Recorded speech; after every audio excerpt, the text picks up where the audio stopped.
Breaking news 7 ఏళ్ల క్రితం తెలంగాణలో సంచలనం సృష్టించిన ప్రణయ్ హత్య కేసు తుది తీర్పు వెలువడింది.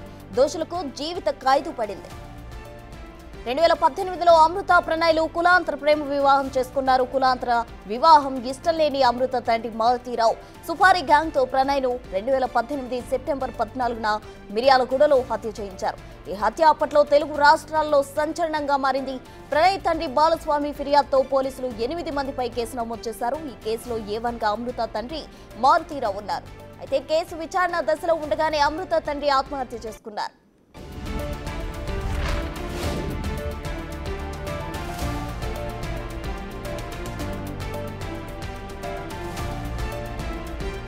పోలీసులు అన్ని కోణాల్లో విచారణ పూర్తి చేసి 2019 జూన్ 12న కోర్టులో 1600 పేజీల ఛార్జ్షీట్ దాఖలు చేశారు.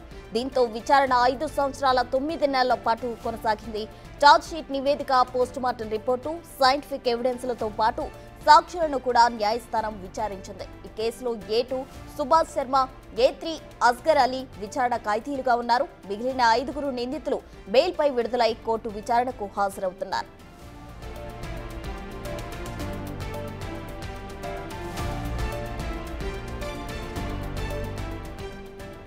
7 ఏళ్ల క్రితం అంటే 2018లో తెలంగాణలో సంచలనం సృష్టించింది ప్రణయ్ హత్య కేసు. అయితే ఆ కేసుకు సంబంధించి తుది తీర్పు నల్గొండ కోర్టు వెలువడించింది. మొత్తంగా దోషులకు జీవిత ఖైదు విధించింది నల్గొండ కోర్టు. 2018లో అమృత ప్రణయ్లు కులాంతర ప్రేమ వివాహం చేసుకున్నారు. వివాహం ఇష్టం లేని అమృత తండ్రి మారుతీరావు ప్రణయ్ను హత్య చేయించారు.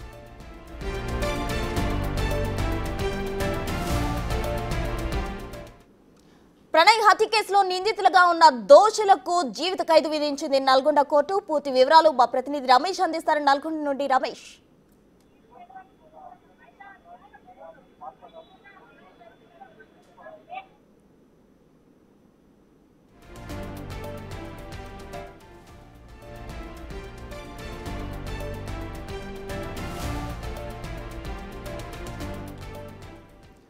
ప్రణయ్ హత్య కేసులో నిందితులుగా ఉన్న దోషులకు జీవిత ఖైదు విధించింది నల్గొండ కోర్టు. ప్రణయ్ హత్య కేసులో ఉన్న నిందితులుగా ఉన్న 6 జీవిత ఖైదు విధించింది. అయితే 2 రిమాండ్ ఖైదీలుగా ఉన్నారు. అయితే 5 బెయిల్ పై బయటకు తిరుగుతూ కోర్టుకు మాత్రం హాజరవుతూ ఉన్నారు విచారణ సమయంలో. అయితే మొత్తంగా A2, A3గా ఉన్న వారిని అయితే ఉరిశిక్ష కూడా వాళ్ళకి వేసే విధంగా కూడా కోర్టు తీర్పు ఇచ్చినట్టు తెలుస్తుంది. మొత్తంగా అయితే తుది జడ్జిమెంట్ అయితే ముగిసింది. వాళ్ళకి జీవిత ఖైదు విధించినట్టు తెలుస్తోంది. ఇదే అంశానికి సంబంధించి పూర్తి వివరాలు మా ప్రతినిధి రమేష్ అందిస్తారు. రమేష్.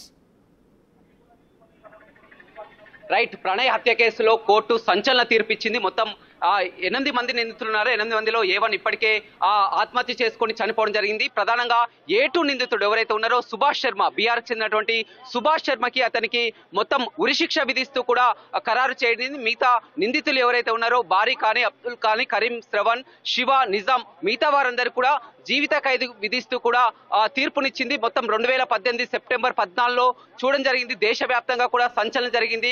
కులాంతర వివాహం చేసుకున్నటువంటి కారణంతో కూడా మొత్తం అత్యంత దారుణంగా కూడా ప్రణయ్ని హత్య చేయించడం జరిగింది. దీన్ని సుదీర్ఘంగా 7 సంవత్సరాల పాటు కూడా ట్రయల్స్ కొనసాగింది. చివరకు A2గా ఉన్నటువంటి సుభాష్ శర్మకి మొత్తం కూడా ఉరిశిక్ష విధిస్తూ కొద్దిసేపు క్రితమే నల్గొండ 2 అదనపు సెషన్ కోర్టు కూడా తీర్పునివ్వడం జరిగింది. మిగతా నిందితులు ఎవరైతే ఉన్నారో A3 బారీ కానీ, అస్గర్ అలీ కానీ, శ్రవణ్ కానీ, కరీం, నిజాం, అదేవిధంగా శివ వీరందరికీ కూడా జీవిత ఖైదు విధిస్తూ కొద్దిసేపటినే తీర్పునిచ్చింది. మనతో మాట్లాడడానికి అడ్వకేట్స్ ఉన్నారు. చెప్పండి, ఈ కేసులో మొత్తం కూడా కొద్దిసేపు క్రితమే తీర్పు ప్రకటించింది కదా, ఎలాంటి చూడండి. 2018లో దారుణ హత్యకు గురైనటువంటి ప్రణయ్ అతనిని దారుణంగా హత్య చేసిన సుభాష్కు మిగిలిన మాత్రం ఇప్పటికే చనిపోవడం జరిగింది.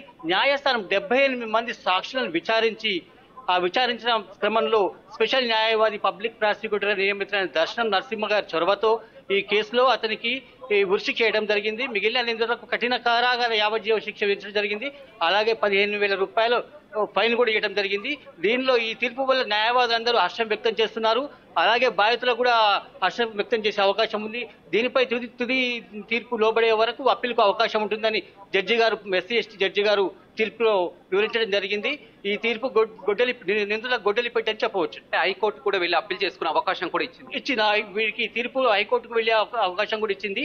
అప్పీల్ వెళ్ళడానికి ఇది మన 30 రోజుల లోపల హైకోర్టుకు వెళ్లి అప్పీల్ చేసుకునే అవకాశం ఇచ్చింది. అంటే A2 కూడా ఈ అవకాశం ఉందా? ఉరి శిక్ష పడే అందరి నిందితులకు అవకాశం ఉంది, అప్పీల్కి వెళ్లే అవకాశం ఉంది. ఉరి శిక్ష పడ్డ నిందితుడు శర్మకు కూడా అవకాశం ఉన్నది. చెప్పండి. ఈ హత్య కేసులో సంచలనమైన తీర్పు అనుకోవాలి. ఈ విషయంలో ఎస్సీ ఎస్టీ అట్రాసిటీ కేసు, ఇది కుల వ్యవస్థ మీద ఎంతో ప్రభావం చూపించిన ఈ హత్య కేసుని జడ్జి గారు సుభాష్ శర్మకి డెత్ ఇంప్రిజ్మెంట్ ఇవ్వడం జరిగింది. అదేవిధంగా మిగిలిన వాళ్ళందరికీ లైఫ్ ఇంప్రిజ్మెంట్ ఇవ్వడం జరిగింది. ఈ సంచలనమైన తీర్పుని అందరూ హర్షిస్తున్నారు. మళ్ళీ ఇలాంటి హత్యలు జరగకుండా ఉండాలి అంటే నిందితులకి ఒక భయం అనేది ఏర్పడాలి. ఇది ఎంతో హర్షించదగ్గ విషయం. అందరు విట్నెస్లని పరిశీలించిన మీదట తుది తీర్పు రావడం జరిగింది. ఈ యొక్క ప్రణయ్ హత్య కేసుకు సంబంధించినటువంటి తీర్పును ఇది ఒక ప్రజాస్వామిక విజయంగా, అదేవిధంగా భవిష్యత్తు ప్రజా ఉద్యమాలకు ఒక మార్గదర్శిగా చూడొచ్చు. మొత్తం కూడా అంతా బయటికి వస్తున్నటువంటి విజువల్స్ ను కూడా